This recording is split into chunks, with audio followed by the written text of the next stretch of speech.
Hi, Hess School family. How are you? Our new story for the week is called Red Leaf, Yellow Leaf, and it was written by Lois Ellert. She is the author, and she is also the illustrator, the person who created the pictures.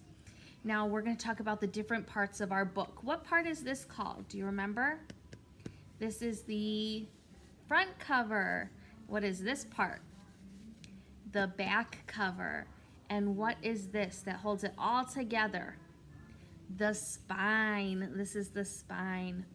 And I chose red leaf, yellow leaf because like we've talked about before, our leaves are changing colors outside, aren't they? They are. They used to be green and now some of them are yellow or orange. Some are red and purple. There could be some brown ones out there. There's all different kinds of colored leaves out. And it is because that the season is changing. We are in the fall, and we're going to learn more about why leaves change their colors. So I thought it would be a great story to read. Red leaf, yellow leaf. Okay, here we go. I've been saving this little leaf from my sugar maple tree so I could show it to you. I love my tree. It was born long before I was. The wind blew seeds from the big maple trees in the woods, and they twirled and whirled as they fell to the ground. Have you ever seen these before?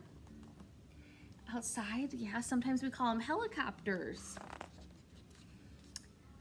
Seeds the squirrels didn't find lay sleeping among the leaves until they were covered with snow.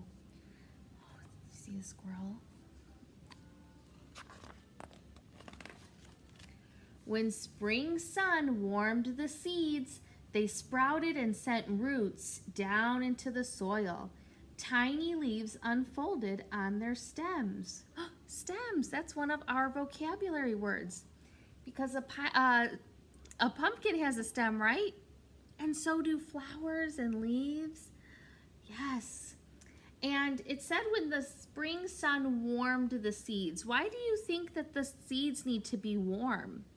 Why do you think that they need to be warm? I think my tree would have been happy to stay there forever. But one day, nursery workers came to the woods to collect the tree sprouts. And here you can see the roots of the tree. And they transplanted the sprouts and tended them year after year. Tended them, that means they took care of them. And just as the trees were settling in, they were measured, marked, and uprooted again. So they were watching how it was growing, weren't they? Kind of like we measured our pumpkins. Each ball of roots was wrapped and tied with twine. That is a kind of string. This is twine.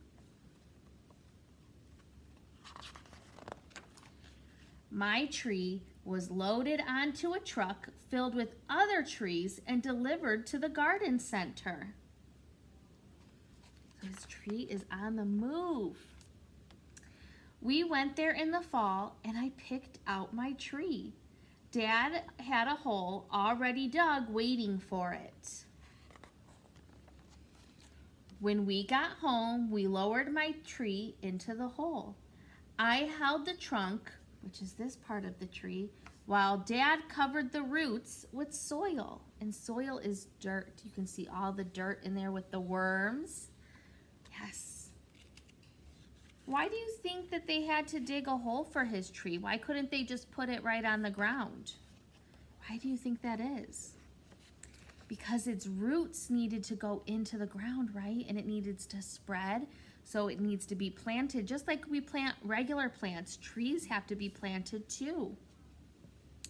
Now, every night before I go to bed, I peek out the window and I wave to my tree. When it snows, I hang up treats for the birds. See, they put up little treats. Do you guys put out treats for your birds? I do, but sometimes our squirrels eat them. Each spring, I look for signs that my tree is growing. Ooh, how do you think he knows if his tree is growing? What could he look for? He could probably look at the height. He could look at the width. He could look at the leaves. There's lots to look at. By late summer, the crown of leaves is bushy and green. I love it when the tree flowers turn into winged seeds. See? It's the seeds. But if you want to visit my tree, come in the fall. That's what we're in right now, is fall. That's my favorite time. Can you guess why? Why do you think his favorite time is the fall? And look, he has all the different leaves in here.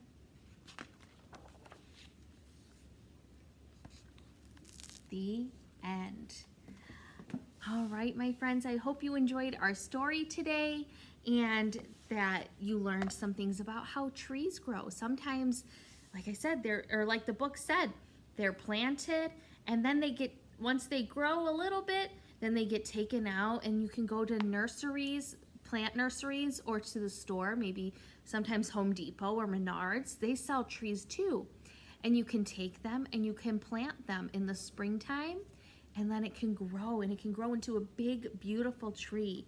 His was a maple tree, but there are lots of different other trees out there too that you could pick. All right, my friends, I hope you enjoyed our story, and I hope you learned about our trees and leaves, and I will see you guys soon. Bye.